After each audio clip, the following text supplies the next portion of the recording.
ہم سب پرسکون انداز میں بیٹھے ہوئے تھے، اپنی اپنی باتیں کر رہے تھے کہ دروازے پر زور زور کی دستک ہونے لگی۔ اس وقت موسم بارش کا تھا، ہم سب اپنے اپنے کمروں میں بیٹھے ہوئے تھے، جبکہ باہر دروازے پر ہونے والی دستک اتنی تیز اور ہولناک تھی کہ ہم سب ایک دوسرے کی طرف دیکھنے لگے تھے۔ گھر میں ہم سب عورتیں ہی تھیں، میں، بھابھی، امی اور میری چھوٹی بہن۔ ہم سب لوگ یہ دستک سن کر ڈر گئے تھے۔ عموماً ایسا تب ہوتا ہے جب کسی کے گھر میں ڈاکہ ڈالنے کی نوبت آ جائے۔ اکثر ایسے حادثات اور واقعات بارش کے دن میں ہی کیے جاتے ہیں تاکہ گھر والوں کی آواز اور شور شرابہ دوسرے گھروں تک پہنچ نہ سکے، اور بارش کی وجہ سے شور اور بجلی بھی چلی جاتی ہے۔ ایسے میں چور ڈاکوں کے پاس اچھا موقع بن جاتا ہے کہ وہ گھر والوں کو لوٹ سکیں۔ لیکن ہم کیا جانتے تھے کہ یہ ایسا واقعہ ہونے والا ہے جو ہم سب کی زندگیوں کو ہی لوٹ لے گا، اور ہماری زندگیاں پہلے سے بہت زیادہ مختلف۔ یہ بات کسی کے وہم و گمان میں بھی نہ تھی کہ آنے والا ہمارے لیے بہت بری خبر لے کر آیا ہے۔ اماں نے کہا کہ تم میرے ساتھ چلو، تم ٹارچ پکڑنا، میں دروازہ کھولوں گی۔ میں نے ایسا ہی کیا۔ جیسے ہی ہم نے دروازہ کھولا، سامنے میرا چھوٹا کزن شہریار کھڑا تھا۔ شہریار میرے چچا کا بیٹا تھا۔ اس کی سانس پھولی ہوئی تھی اور وہ بہت پریشان لگ رہا تھا۔ اس نے آتے ہی پھولی سانس کے ساتھ ہمیں بات بتانا شروع کی جو کہ میرے بڑے بھائی کے بارے میں تھی۔ وہ باجی، بڑے بھائی کو پولیس اٹھا کر لے گئی ہے۔ میں تو یہ سن کر حیران ہی ہو گئی۔ بھابھی تو بے ہوش ہوتے ہوتے بچی تھیں۔ وہ بہت حساس طبیعت کی مالک تھیں۔ یہ سن کر ہم سب لوگ بہت پریشان ہوئے۔ مگر کیوں شہریار بھیا نے ایسا کیا کیا کہ انہیں جیل میں بند کر دیا گیا؟ یہ تو آپ ان سے وہاں جا کر ہی پوچھے گا۔ لیکن انہیں پولیس اٹھا کر لے گئی ہے، اور اچانک ہی۔ لیکن اس سے پہلے بھائی کہاں تھے یہ ہم نہیں جانتے، اور ایسا کہا جاتا ہے کہ آپ کے بھیا کچھ دنوں سے مشکوک حرکتیں کر رہے تھے۔ یہ سنتے ہی مجھے بہت غصہ آیا تھا۔ لوگوں نے ذرا دیر نہیں لگائی میرے بھائی پر الزام لگاتے ہوئے، حالانکہ میرے بھائی جیسا دیانتدار انسان میں نے آج تک نہیں دیکھا تھا۔ ہم لوگوں کے پاس 4 بھینسیں تھیں، ہم چاہتے تو ان کا دودھ کہیں بازار میں بھی بیچ سکتے تھے، پر میرا بھائی خود گاؤں کے لوگوں کو گھر گھر دودھ دینے جاتا تھا، اور ہمیشہ یہی کہتا کہ ہم کبھی مر جائیں گے بھوک سے مگر ملاوٹ نہیں کریں گے، ملاوٹ بہت بری چیز ہے، اس سے اللہ ناراض ہوتا ہے۔ میں یہ باتیں سن کر بہت زیادہ متاثر ہوتی تھی کہ بھیا ایماندار ہیں، پر ایسا کیا ہوا کہ بھیا کو اچانک جیل جانا پڑا؟ یہ بھی ایک معمہ تھا۔ وہ تو رات کے 10 بج رہے تھے، ہم عورتیں کہاں تھانے میں جا سکتی تھیں؟ شہریار اس وقت صرف 12 سال کا تھا، پر اس نے ہمیں بہت زیادہ امید دلائی۔ بولا کہ ایسا کچھ نہیں ہوتا، اگر ملزم پر جرم ثابت نہ ہو تو اسے جیل میں نہیں رکھ سکتے۔ لیکن یہ کیسے ثابت ہوگا کہ بھیا نے جرم نہیں کیا؟ میں یہی سوچ رہی تھی، اور آخر جرم کیا کیا؟ بھابھی، آپ ایسا کریں کہ کل بھیا سے جا کر جیل میں ہی مل آئیں، تاکہ ہمیں پتہ تو چلے کہ آخر پولیس نے بھائی کو کیوں اٹھایا ہے، آخر پولیس والے ایسا کیوں کر رہے ہیں؟ کیا ان کو ذرا بھی معلوم نہیں ہے کہ شاکر بھائی ہمارے واحد کمانے والے ہیں؟ میں نے سوچا۔ اگلے دن ہم صبح ہونے کا بے چینی سے انتظار کر رہے تھے۔ جیسے ہی صبح ہوئی میں پریشانی سے اٹھی تھی۔ میری آنکھ کھلی تو مجھے پورا گھر مختلف لگ رہا تھا۔ میں دوڑتی ہوئی اماں کے پاس پہنچی۔ اماں بھی پریشان تھیں، وہ تو پوری رات سوئی نہیں تھیں، بس تہجد کی نماز اور تسبیح کرتی رہی تھیں۔ لگتا تھا کہ اماں بھی بہت زیادہ پریشان ہیں۔ وہ پوری رات بھائی کے لیے دعا کرتی رہی تھیں۔ میں بہت بے چین تھی، جاننا چاہتی تھی کہ بھائی سے ایسی کیا خطا ہو گئی کہ وہ جیل میں ہیں۔ خیر صبح ہم رو رو کر آدموہی ہو چکی تھیں۔ ہمارے اس گھر میں کمانے والا مرد ایک ہی تھا، اور ویسے بھی وہ اکلوتے مرد تھے اس گھر کے۔ ایسے میں ہم عورتوں کا پریشان ہونا بنتا تھا۔ میں، بھابھی اور اماں جان بھیا سے ملنے کے لیے جیل کے پیچھے چلے گئے۔ جیل کی کوٹری میں بھیا کو بند دیکھ کر میرا تو کلیجہ منہ کو آ گیا۔ میں اپنے بھائی سے پوچھنا چاہتی تھی کہ ایسا کیوں ہوا، پر وہاں پر سنتری کھڑا تھا۔ اس نے کہا کہ آپ لوگ جلدی جلدی ملاقات کریں اور پھر یہاں سے چلے جائیں۔ ہمیں اور کسی قسم کی بات چیت کرنے کی اجازت نہیں تھی، سوائے اس کے کہ ہم بھائی کا حال چال پوچھ لیتے۔ تبھی سنتری کو کسی کام سے جانا پڑ گیا۔ میں نے بھائی سے پوچھا کہ بھائی، آپ کو یہاں پر کیوں لایا گیا ہے؟ بھائی میری بات سن کر سر جھکا گیا تھا، پر اس کی آنکھیں کچھ اور ہی کہہ رہی تھیں۔ لگتا تھا جیسے بھائی کو کسی خاص وجہ سے پکڑا گیا ہے۔ ہم نے بھائی سے پوچھا کہ تمہیں کیوں قید کیا گیا؟ کہنے لگا کہ بس آپ لوگ پریشان نہیں ہونا، پر مجھ پر ایک عورت نے الزام لگایا ہے، اسی الزام کی وجہ سے میں اس جیل کی سلاخوں کے پیچھے ہوں۔ بھائی کی جانب دیکھ کر کوئی سوال بھی نہیں کر سکتا تھا کہ میرا بھائی بھی کبھی جرم کر سکتا ہے۔ آپ نے ایسا کیا جرم کیا ہے بھیا؟ ہم نے تجسس سے پوچھا تو بولے، بس میں نے جرم نہیں کیا بلکہ جرم کو ہونے سے بچایا ہے۔ اس وقت تمہیں اس بات کی سمجھ نہیں آئے گی بیٹی، اور بہتر ہے کہ تم مجھ سے نہ ملنے آیا کرو۔ مجھے تھانے کا ماحول ذرا بھی پسند نہیں ہے۔ خدا نہ خواستہ کوئی اونچ نیچ ہو گئی تو میں خود کو کبھی منہ نہیں دکھا سکوں گا۔ مجھے اپنی رہائی سے زیادہ تم سب کی عزت کی فکر ہے، اس لیے تم لوگ گھر چلے جاؤ۔ بھائی کی بات سن کر مجھے بہت زیادہ پریشانی ہوئی تھی۔ میں جاننا چاہتی تھی کہ بھائی کے ساتھ ایسا کیوں ہوا۔ میں نے بھائی سے پوچھنے کی بھی کوشش کی، انہوں نے مجھے جواب نہیں دیا، البتہ بھابھی کو سب کچھ بتا دیا۔ ہم لوگ گھر آئے تو بھابھی کا منہ لٹکا ہوا تھا، آنکھوں سے آنسو بہہ رہے تھے۔ کہنے لگیں کہ بات ہی ایسی ہے کہ مجھے یقین نہیں آ رہا ایسا کروں یا پھر اس عورت پر جس نے میرے شوہر پر یہ الزام لگایا ہے۔ یہ بات سن کر ہم سب کے منہ حیرت کے مارے کھلے کے کھلے رہ گئے۔ کیا مطلب بھابھی؟ کسی عورت نے کیا ہمارے بھائی پر کوئی الزام لگایا ہے؟ ہاں ایسا ہی ہے، بس تم دیکھو آج کل نیکی کا زمانہ ہی نہیں ہے۔ تمہیں تو یاد ہے تمہارے بھائی کہاں کہاں دودھ دینے جاتے تھے۔ حویلی والی کو جانتی ہو جو بھی نئی نئی بیاہ کر آئی ہے، وہی جس کا نام کشور ہے، وہ شہر سے آئی ہے نا؟ بس اس نے گاؤں میں آتے ہی سب سے پہلی دھوم یہی مچانی تھی کہ میرے شوہر پر الزام لگا دیا، حالانکہ یہ تو باہر سے ہی دودھ دے کر آتے تھے۔ اس نے کہا ہے کہ میرا شوہر اس کے ساتھ دسترازی کرتا تھا۔ استغفر اللہ، یہ کہہ کر بھابھی اپنے کمرے میں چلی گئیں۔ ہم بھی حیران رہ گئے، بھائی پر کوئی اتنا بڑا الزام کیسے لگا سکتا ہے؟ بہرحال اب جو ہو گیا تھا وہ تو ہو ہی گیا تھا۔ کشور جو کہ گاؤں کی سب سے حسین عورت مانی جاتی تھی کیونکہ وہ شہر سے آئی تھی، زیادہ نک چڑھی تھی، چودھری کی تیسری بیوی تھی، بہت زیادہ خوبصورت اور نخرے والی تھی، اسی لیے اس نے بھائی پر جو الزام لگایا، بھائی کو فوراً ہی چودھری صاحب نے بغیر تفتیش کے پکڑ کر تھانے میں بھیج دیا۔ یہ بھی نہیں پوچھا کہ آخر تم نے یہ جرم کیا بھی ہے یا نہیں۔ اس نے بس اپنی بیوی پر بھروسہ کر کے میرے بیچارے بھائی کو جیل کی سلاخوں کے پیچھے پہنچا دیا تھا۔ یہاں تک بات آ گئی تھی کہ بھائی کو 14 سال کی سزا ہو گئی۔ ہم لوگ بہت زیادہ پریشان تھے، ہم غریبوں کا کیس بھی کون لڑتا، جبکہ میرا بھائی خود بہت زیادہ شریف طبیعت کا مالک تھا۔ اس کے ایسے کوئی بدماش دوست یا پھر وکیل سے بھی واقفیت نہیں تھی کہ کم از کم بھائی اس سے بات کر کے اپنی سزا میں کمی کروا لیتا۔ یہ ایک طرح کی عمر قید تھی۔ پتہ نہیں اس عورت نے اتنا سخت الزام میرے بھائی پر کیوں لگایا تھا، اسے کیا دشمنی تھی، یہ تو میں نہیں جانتی، لیکن بہرحال اب ہم اپنے بھائی کے لیے پریشان تھے۔ ہم لوگ ہر ہفتے اپنے بھائی سے ملنے کے لیے جاتے تھے، لیکن اسی دوران بہت کچھ عجیب ہمارے گھر میں ہونے لگا تھا۔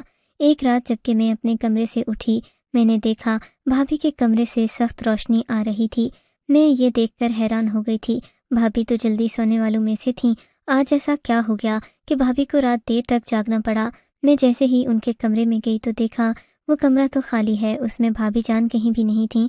مجھے سخت حیرت ہوئی، میں نے بھابھی کے کمرے کا دروازہ بند کیا، اپنے کمرے میں آ گئی۔ میں نے سوچا شاید وہ غسل خانے میں گئی ہوں گی، پر ایسا بھی نہیں تھا۔ میں نے دیکھا بھابھی وہاں پر نہیں تھیں، نہ ہی غسل خانے میں، نہ صحن میں کہیں۔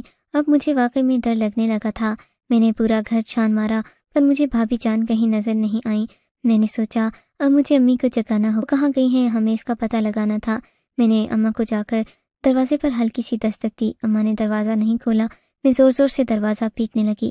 دروازہ پیٹنے کی آواز سن کر دوسرے کمرے میں موجود میری بہن بھی جاگ گئی تھی، وہ بھی بھابھی کے کمرے میں آ گئی اور پوچھنے لگی کہ کیا ہوا ہے۔ ہم سب ہی بھابھی کے کمرے میں کھڑے تھے، بھابھی کہیں نظر نہیں آ رہی تھیں۔ اماں بولیں کہ کیا ہوا بیٹی، مجھے لگتا ہے کہ وہ کسی کام سے باہر گئی ہوگی، پر اس رات تک کیا کام ہو سکتا ہے۔ ابھی ہم یہ باتیں کر ہی رہے تھے کہ گھر کا دروازہ کھلنے کی آواز آئی۔ بھابھی چوروں کی طرح اپنی چادر میں منہ چھپاتی اندر داخل ہو رہی تھیں کہ تبھی جب انہوں نے آ کر اپنے کمرے کا دروازہ دیکھا تو ہم تینوں کو دیکھ کر حیران ہی رہ گئی تھیں۔ ان کے چہرے پر خوشی چھپائے نہیں چھپ رہی تھی۔ ہم لوگ ان کو دیکھ کر حیران تھے اور وہ ہمیں دیکھ کر۔ اماں نے بھابھی سے سخت لہجے میں پوچھا، تم کہاں گئی تھیں بہو، وہ بھی رات کے اس پہر؟ یہ بات سنتے ہی بھابھی نے ہم سب کو گلے لیا۔ ہم بھابھی کی اس حرکت پر اور حیران ہو گئے۔ بھابھی کہنے لگی، بہت زیادہ خوشی کی خبر تھی، اسی لیے مجھ سے صبر نہیں ہوا، رات کے اس پہر مجھے جانا پڑا۔ ایسی کیا خبر تھی بیٹی؟ امی نے روکھے سے لہجے میں پوچھا۔ وہ امی جان، میری بہن کا بچہ ہونے والا ہے، آپ کو تو پتہ ہے وہ امید سے تھی، ابھی میں اس کے پاس گئی تھی کیونکہ اس کی طبیعت بہت زیادہ خراب ہو گئی تھی۔ بھابھی کی بات سن کر مجھے تو بالکل بھی یقین نہیں آیا تھا، لیکن ظاہر ہے ان کی بہن سے پوچھتے اس نے بھی کوئی نہ کوئی بات تو کر ہی دینا تھی، سو اس لیے ان سے پوچھنے کا یا پھر اس تفتیش کا کوئی فائدہ نہیں تھا۔ امی اپنے کمرے میں چلی گئیں۔ بھابھی نے مجھے گھور کر دیکھا جیسے یہ کہنا چاہ رہی ہوں کہ تم نے اپنی ماں کو یہ بات بتا کر اچھا نہیں کیا۔ میں بھی اپنے کمرے میں آ گئی۔ میں نے سوچا کہ یہ واقعہ شاید ایک ہی دن ہوا ہے، لیکن ایسا نہیں تھا۔ تقریباً اگلے ہفتے بھی اسی دن کو جب میں اپنے کمرے سے اٹھی، میں نے دیکھا بھابھی کے کمرے میں اندھیرا سا تھا، لیکن ساتھ ہی جب میں وہاں سے گزری تو وہ دروازہ باہر سے بند تھا۔ حالانکہ بھابھی اکثر اپنے کمرے کو اندر سے کنڈی لگاتی تھی۔ آج مجھے پھر بھابھی پر شک ہو رہا تھا۔ میں نے جا کر باہر کا مرکزی دروازہ دیکھا تو وہ بھی اندر سے کھلا ہوا تھا۔ اس کا مطلب کہ بھابھی آج پھر باہر گئی ہے۔ میں جیسے ہی دروازے کے پاس پہنچی تو وہاں پر بالکل دروازہ کھلا ہوا تھا۔ میں نے دروازے کو اندر سے بند کر دیا۔ دیکھتی ہوں کہ اب وہ گھر میں داخل کیسے ہوتی ہے۔ میں نے دل میں سوچا، پر ابھی میں پیچھے جانے ہی والی تھی کہ دروازے پر دستک ہوئی۔ میں نے دیکھا بھابھی باہر کھڑی تھی۔ میں نے دروازہ کھولا اور ان سے پوچھا، بھابھی اتنی رات کے آپ کہاں جاتی ہیں؟ اس دن بھی ایسا ہی ہوا تھا، امی جان کو بھی آپ پر شک ہوا تھا اور میری بہن کو بھی۔ ہمیں تو بتا دیں کہ کیا کرنے جاتی ہیں؟ آپ کی بہن کی طبیعت تو اتنی خراب نہیں ہو سکتی کہ رات کے اس پہر اٹھ کر آپ ان کے گھر جاتی ہیں، یا تو آپ ابھی سے یعنی مغرب کے وقت ہی اپنے میکے چلی جایا کریں۔ میری یہ بات سن کر بھابھی بہت غصہ ہوئی، بولی کہ تم کو یہ بات کرنے کا حق ہی کس نے دیا ہے؟ جب میری ساس نے مجھے کچھ نہیں کہا، میرے شوہر کو اس بات کی خبر نہیں، تو تم کون ہوتی ہو؟ میں نے کہا، آپ کا شوہر تو جیل میں ہے، ساس شریف ہیں، وہ کوئی بات کرتی نہیں ہیں۔ لیکن بھابھی آپ کو شرم آنی چاہیے، آپ ایسی بات کرتی ہیں، اور آپ کو یہ بھی نہیں پتا کہ گھر میں آپ کا شوہر نہیں ہے، آپ اس کی امانت میں خیانت نہیں کر سکتی۔ مجھے امانت کا درس مت پڑھاؤ، چلی جاؤ یہاں سے۔ بھابھی نے سختی سے کہا تو میں اپنے کمرے میں آ گئی۔ اب مجھے بھابھی پر غصہ بھی آ رہا تھا، کیونکہ یہ سب جو بھی ہوتا یہ صحیح نہیں تھا، اور اگر بھائی میرا ہوتا، گھر میں ہوتا، تو یقیناً اس کو یہ بات بہت بری لگتی۔ اور پھر جو ہوا وہ تو ہم نے وہم و گمان میں سوچا بھی نہیں تھا۔ تقریباً 2 ہفتے بعد کی بات ہے، بھابھی کی طبیعت اچانک خراب ہو گئی۔ چھت پر کپڑے ڈالتے ہوئے وہ گر کر بے ہوش ہو گئیں۔ ہم سب بھی پریشان ہوئے کہ آخر یہ کیا معجزہ ہے۔ ہمارے تو وہ تھا کہ ہمارے گھر ایسی خبر بھی آ سکتی ہے۔ ہم نے بلایا ایک ایسی دائی کو جو کہ ہمارے محلے میں سبھی ایسے کام کیا کرتی تھی، بلکہ اسے اماں نے بلایا۔ اس نے آ کر بھابھی کو چیک کیا اور بولی، یہ تو 1 مہینے سے حاملہ ہے۔ یہ سن کر ہم سب ہکے بکے رہ گئے تھے، کیونکہ بھائی کو جیل میں گئے ہوئے 3 مہینے ہو چکے تھے۔ اب کیسے ایسا ہو سکتا ہے کہ بھابھی بھائی کے بغیر امید سے ہو جائے؟ امی نے کہا کہ تم دھیان سے چیک کر لو، ایسا نہ ہو کہ تم غلط ہو اور ہمیں گناہ بھگتنا پڑے۔ امی کا غصہ ان کے چہرے سے صاف نظر آ رہا تھا۔ میں نے دیکھا وہ بہت پریشان لگ رہی تھیں۔ کہنے لگیں، بہو نے ہمارے ساتھ بہت برا کیا۔ دائی کے جانے کے بعد امی سر پکڑ کر بیٹھ گئی تھیں، جبکہ بھابھی ہوش میں آ چکی تھیں۔ بھابھی کو دیکھ کر ہم نے انہیں کوئی خبر نہیں بتائی تھی، لیکن اماں سے رہا نہیں گیا۔ اماں نے انہیں جھٹ بول دیا، تمہیں ذرا بھی غیرت نہیں آئی؟ تم نے اپنے شوہر کی امانت میں خیانت کی، جبکہ وہ جیل میں ہے، تو تم امید سے کیسے ہو سکتی؟ یہ بات سنتے ہی بھابھی نے ہمیں غور سے دیکھا اور بولی، کیا میں ماں بننے والی ہوں؟ دائی نے آ کر کیا کہا؟ اماں نے کہا کہ وہ کہہ رہے تھا کہ تم 1 مہینے سے امید سے ہو اور تمہیں شرم بھی نہیں آئی۔ شوہر کو گئے ہوئے جیل میں بھی 3 مہینے نہیں ہوئے کہ بجائے اس کی رہائی کی کوشش کرنے کے تم اس طرح کی حرکتیں کر رہی ہو۔ میرا بیٹا جب یہ سنے گا وہ تو دکھ سے ہی مر جائے گا۔ ہماری بات سن کر بھابھی نے کوئی ری ایکشن نہیں دیا۔ کہنے لگی، چلو تم سب لوگ میرے ساتھ تھانے چلو، تم اپنے بھائی کو یہ خبر سناؤ تو پھر دیکھنا کہ وہ خوش کتنا ہوتا ہے۔ یہ بات ہمیں اور زیادہ حیران کر رہی تھی کہ بھائی اپنی ناجائز اولاد پر بھلا کیسے خوش ہوگا۔ خیر، بھابھی کے بہت زیادہ اصرار کرنے پر ہم لوگ تھانے کے لیے تیار ہو گئے تھے۔ ویسے بھی آج جمعے کا دن تھا، ہماری ملاقات ہونا طے پائی تھی۔ ہم سب لوگ تیار ہوئے، لیکن آج ہمارے لہجوں میں کوئی خوشی نہیں تھی۔ ہم سب بھی بہت پریشان تھے۔ ہم بھائی کے پاس پہنچے تو اماں نے خود ہی بھائی کو بتایا۔ یہ سن کر میرا بھائی بھی خوش ہو گیا، خوشی سے چہکنے لگا، بولا کہ الحمدللہ، اللہ تو نے مجھے جیل کی سلاخوں کے پیچھے اتنی بڑی خوشخبری سنائی۔ اماں نے کہا کہ یہ تو دیکھ لو کہ یہ تمہارے جانے کے بعد امید سے ہوئی ہے، اس کا حمل 1 مہینہ پرانا ہے، جبکہ تمہیں قید ہوئے 3 مہینے ہو چکے ہیں۔ ہمارا خیال تھا کہ بھائی اس خبر پر پریشان ہو جائیں گے، اپنی بیوی کو جیل کی سلاخوں کے پیچھے سے ہی طلاق دے دیں گے، پر ایسا تو کچھ بھی نہیں ہوا تھا۔ بھائی نے اس خبر پر بھی الٹا خوشی کا اظہار کیا اور کہنے لگی، اماں بس یہ اللہ کے معاملات ہیں۔ اماں کہنے لگی، بیٹا تم پاگل تو نہیں ہو گئے؟ تمہارے بغیر تمہاری بیوی امید سے ہوئی ہے اور تم شکر ادا کر رہے ہو، تم میں کوئی غیرت ہے کہ نہیں؟ بھائی بولا، امی میری بیوی کے پیٹ میں میری ہی اولاد ہے، آپ اس بات کی ہرگز فکر نہیں کریں، اور اچھے دن آنے والے ہیں، میں جلد ہی جیل سے نکل جاؤں گا، آپ اس چیز کی بھی فکر نہیں کریں۔ اور پھر ہمارے لیے بھی آسانی پیدا ہو گئی۔ ہم نے جو بھابھی کے بارے میں سوچا وہ غلط نکلا۔ اب بھابھی بھی خوش خوش رہنے لگی تھی۔ جب سے بھابھی امید سے ہوئی تھی اس کے رہن سہن کے انداز ہی بدل گئے تھے۔ اس کو ذرا بھی غم نہیں تھا کہ اس کا شوہر جیل میں ہے، جبکہ عورت اگر اپنے شوہر کو ذرا سی آنچ آ جائے تو بے چین اور بےتاب ہو جاتی ہے۔ نہ ہی میرا بھائی پریشان تھا اور نہ ہی بھابھی۔ اب ہمارے لیے زندگی کافی زیادہ مشکل ہو چکی تھی۔ تبھی ایک رات بھابھی نے کہا کہ آپ سب لوگ اپنے اپنے سامان کو باندھ لیں۔ اماں ہکا بکا ہو کر اسے دیکھنے لگیں کہ کیا ہوا۔ کہنے لگیں کہ ہم یہاں سے جا رہے ہیں اور آپ کے بیٹے نے ہی ایسا کرنے کو کہا ہے۔ آپ نے فون پر اگر بات کرنی ہے تو کر لیں۔ بھابھی نے اپنا موبائل آگے بڑھا کر اماں کو دیا تو میرے بھائی نے کہا کہ جیسا میری بیوی کہہ رہی ہے آپ ویسا ہی کریں۔ ہم نے مختصر بات کی تھی کیونکہ بھائی نے کہا تھا ہمارے پاس زیادہ وقت نہیں ہے۔ بہرحال سامان پیک کر کے باہر آئے تو ایک گاڑی آ کر سامنے گھر کے کھڑی ہو گئی۔ ہم نے اپنا مختصر سامان اس میں رکھا اور بیٹھ گئے۔ اماں نے اپنا زیور وغیرہ بھی اپنے پاس رکھ لیا تھا۔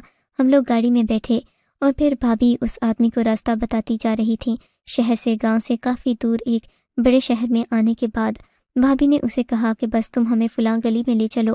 اس نے تھوڑے بہت تردد کے بعد ہمیں وہاں پہنچا دیا، مگر حیرت اس وقت ہوئی جب ہماری گاڑی کا دروازہ بھائی جان نے خود کھولا تھا۔ بھائی جان بہت اچھے اور خوش لگ رہے تھے۔ ہم یہ دیکھ کر حیران ہو گئے۔ بھائی نے کہا کہ شہر میں نے کرائے پر گھر لیا ہے، ہم لوگ اب سے یہیں رہیں گے۔ میں حیران ہو گئی تھی، کیا ہوا بھائی، ہم یہاں کیسے آ گئے، آپ جیل سے کیسے نکلے؟ بھائی نے ہمیں تب ساری کہانی سنائی۔ بولے کہ دراصل کشور میری شہر میں سہیلی بن گئی تھی۔ میں اس کے ساتھ باتیں کیا کرتا تھا، کشور کو میری بے رخی ہضم نہیں ہوئی۔ جب میں نے اسے شادی سے انکار کیا تو وہ میری دشمن بن گئی تھی۔ خیر پھر خدا جانے اس کی شادی چودھری سے کیسے ہو گئی تھی۔ چودھری نے اس پر خوب دولت بھی برسائی، لیکن ساتھ ہی ساتھ وہ اس پر اندھی محبت پر اندھا اعتبار بھی کرتا تھا۔ اور پھر کیا ہوا تم تو جانتی ہو کہ میں جیل میں چلا گیا تھا، پر جیل والا بھی میرا دوست ہی تھا۔ زمیندار کی اس ظلم سے سبھی لوگ واقف تھے۔ میں اسی کے گھر تمہاری بھابھی سے بھی ملتا رہا تھا۔ یوں اللہ نے ہمیں اولاد کی خوشی بھی دے دی، لیکن ساتھ ہی ساتھ میں نے اپنے ہی دوست سے مدد لے کر شہر میں بھاگ جانے کا فیصلہ کیا تھا۔ چودھری نے مجھے سلاخوں کے پیچھے بند کروا کے قصہ ختم تو کر دیا تھا، پر میں اب وہاں رہتا تو وہ ہمیں تم لوگوں کو تنگ کرتا۔ بس اسی لیے میں نے سوچا کہ اب ہمیں گاؤں میں نہیں رہنا، ہم لوگ شہر میں ہی رہیں گے۔ بھائی کی ساری بتائی ہوئی باتیں میرے ذہن کے اوپر سے گزر گئی تھیں۔ خدا جانے بھائی میری بھابھی چھپا رہا تھا یا پھر کیا بات تھی، لیکن کوئی مرد اتنی بڑی بات کیسے برداشت کر سکتا ہے؟ پھر لازماً بھائی کے دوست نے ان کی مدد کی ہوگی، لیکن اللہ کا شکر کہ کشور کے الزام سے بچ کر ہم لوگ اب شہر میں خوشحال زندگی گزار رہے ہیں۔ سچ ہے کہ اللہ کی دی ہوئی آزمائش کے پیچھے مصلحتیں ہوتی ہیں، ہم جو سوچ اور سمجھ نہیں سکے وہ اللہ تعالیٰ ہمارے لیے سوچ کر رکھتا ہے، اور ہمارا شہر آنا بھی شاید ایک ایسی ہی آزمائش تھی جس میں ہمارے لیے بے پناہ خوشیاں لکھی تھیں۔